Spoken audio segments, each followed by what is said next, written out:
Hi friends, ನೀವು ನೋಡ್ತಿದ್ದೀರಾ ರಚಿ YouTube channel. Srinidhi Bengaluru and team ಅವರು ಈ ಸಿನಿಮಾವನ್ನು ತೆರೆ ಮೇಲೆ ತಂದಿದ್ದಾರೆ.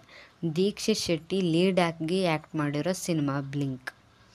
ಸಿನಿಮಾದ ಆನ್ಲೈನ್ ಸ್ಟೋರಿ ವಿಚಾರಕ್ಕೆ ಬಂದರೆ, ಕಥೆಯ ನಾಯಕ ಅಪೂರ್ವ ಒಬ್ಬ ಡಿಗ್ರಿ ಫೇಲ್ ಆಗಿ ಕೆಲಸ ಇಲ್ಲದೆ ಅಲ್ದಾಡ್ತಾ ಇರೋ ಹುಡುಗ. ಅವನಿಗೆ ದುಡ್ಡಿನ ಅವಶ್ಯಕತೆ ತುಂಬ ಇರುತ್ತೆ. ಅದ್ರ ಜೊತೆ ಅವನು ತುಂಬ ವರ್ಷದಿಂದ ಒಂದು ಪ್ರಶ್ನೆಗೆ ಉತ್ತರ ಹುಡುಕ್ತಿರ್ತಾನೆ. ಇದ್ರ ಜೊತೆ ಅವನಿಗೆ ಒಂದು ಸ್ಪೆಷಲ್ ಪವರ್ ಕೂಡ ಇರುತ್ತೆ. ಈ ಎರಡು ತೊಂದರೆಗಳಿಂದ ಹೊರಗಡೆ ಬರೋಕ್ಕೆ ಚಾನ್ಸಸ್ ಸಿಗುತ್ತಾ, ಅವನ ಜೀವನದಲ್ಲಿ ಅಂದ್ಕೊಂಡಿದ್ದು ಸಿಗ್ತಾ ಇಲ್ವಾ, ಅಲ್ಲಿಂದ ಅವನು ಹೇಗೆ ಲೂಪ್ನಲ್ಲಿ ಸಿಗಾಕೋತಾನೆ ಅಂತ ನೀವು ಸಿನಿಮಾ ನೋಡೇ ತಿಳ್ಕೊಬೇಕು. ಸಿನಿಮಾದಲ್ಲಿ ರೈಟಿಂಗ್ ಆ್ಯಂಡ್ ಸ್ಕ್ರೀನ್ ಪ್ಲೇ ತುಂಬಾ ಚೆನ್ನಾಗಿದೆ. ಸಿನಿಮಾದ ಪ್ಲಾಟ್ಗೆ ಎಷ್ಟು ಬೇಗ ಎಂಟರ್ ಆಗ್ತೀವಿ ಅಂದರೆ, ಮೂವಿ ಸ್ಟಾರ್ಟ್ ಆಗಿ ಜಸ್ಟ್ 5 ಮಿನಿಟ್ಸ್ಗೆ ತಲೆಯಲ್ಲಿ ಸುಮಾರು ಪ್ರಶ್ನೆಗಳು ಹುಟ್ಕೋತವೆ. ಇದೊಂದು ಸೈನ್ಸ್ ಫಿಕ್ಷನ್ನ ಸ್ಟೋರಿ ಆಗಿರೋದ್ರಿಂದ ಲೂಪ್ ಕಾನ್ಸೆಪ್ಟ್ ಕೂಡ ಇದೆ. ಸೊ ಸಿನಿಮಾದಲ್ಲಿ ಒಂದೇ ತರಹದ ಸೀನ್ಗಳು ತುಂಬ ಸತಿ ನಡೆಯುತ್ತೆ. ಅಲ್ಲಿ ಇವರು ಟ್ರೈ ಮಾಡಿರೋ ಎಡಿಟಿಂಗ್, ಪ್ರತಿ ಸಲ ಸೇಮ್ ಸೀನ್ ಬಂದಾಗ ಬೇರೆ ತರಹ ತೋರಿಸ್ಬೇಕು ಅಂತ ಹಾಕಿರೋ ಎಫರ್ಟ್ ತುಂಬಾ ಇಷ್ಟ ಆಯಿತು. ಸ್ಟಾರ್ಟಿಂಗ್ ಅನಿಸುತ್ತೆ, ಏನಪ್ಪ ಇದು, ಏನೂ ಗೊತ್ತಾಗ್ತಾನೆ ಇಲ್ವಲ್ಲ ಅಂತ. ಆದರೆ ಹೋಗ್ತಾ ಹೋಗ್ತಾ ಅವರು ಕ್ಯಾರಿ ಮಾಡಿರೋ ರೀತಿಗೆ ನೀವಂತೂ ಸಿನಿಮಾದಲ್ಲಿ ಕಂಪ್ಲೀಟಾಗಿ ಇನ್ವೆಸ್ಟ್ ಮಾಡ್ತೀರಾ. ನೆಕ್ಸ್ಟ್, ಸಿನಿಮಾದ ಸಬ್ಜೆಕ್ಟ್. ಕನ್ನಡದಲ್ಲಿ ತುಂಬ ಕಡಿಮೆ ಎಕ್ಸ್ಪ್ಲೋರ್ ಆಗಿರೋ ಕಾನ್ಸೆಪ್ಟ್ ಇದು.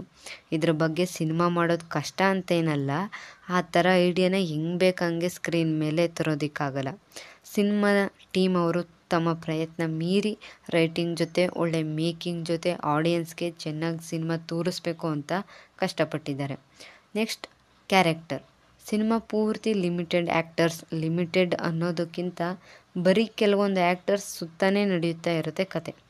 ಕ್ಯಾರೆಕ್ಟರ್ ಸ್ಟ್ರಾಂಗ್ ಆಗಿರೋದ್ರಿಂದ ಅವರು ಸ್ಕ್ರೀನ್ ಮೇಲೆ ಎಷ್ಟು ಸಲ ಬಂದರೂ ಆ ಕ್ಯಾರೆಕ್ಟರ್ ಸ್ಟ್ರೆಂತ್ ಕಮ್ಮಿ ಆಗಲ್ಲ.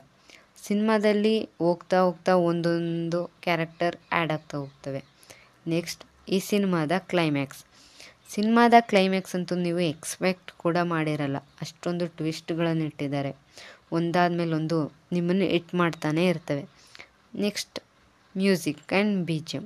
ಈ ಸಿನಿಮಾ ಟೀಮ್ ಅವರು ಮ್ಯೂಸಿಕ್ ಮಾಡಿರೋ ರೀತಿ ನೋಡಿ ಕಳೆದೋಗ್ಬಿಡ್ತೀರ. ಆ BGM, ಜಾನಪದ ಸಾಂಗ್ಸ್ ಅಂತೂ ಅವ್ರು ಬರ್ಕೊಂಡಿರೋ ಥ್ರಿಲ್ಲರ್ ಸೀನ್ಸ್ಗೆ ಕರೆಕ್ಟಾಗಿ ಸಿಂಕ್ ಆಗಿದೆ. ಒಂದು ಒಳ್ಳೆ ಫ್ರೆಶ್ ಕೊಡ್ತು ಅಂತಲೇ ಹೇಳ್ಬೋದು ಸಾಂಗ್ಸ್ಗಳನ್ನ. ಓವರಾಲ್ ಆಗಿ ಹೇಳಬೇಕು ಅಂದರೆ one of the best science fiction thriller in Kannada cinema. ಇಷ್ಟು ಬ್ಲಿಂಕ್ ಮೂವಿಯ ನನ್ನ ರಿವ್ಯೂ ಆಗಿತ್ತು.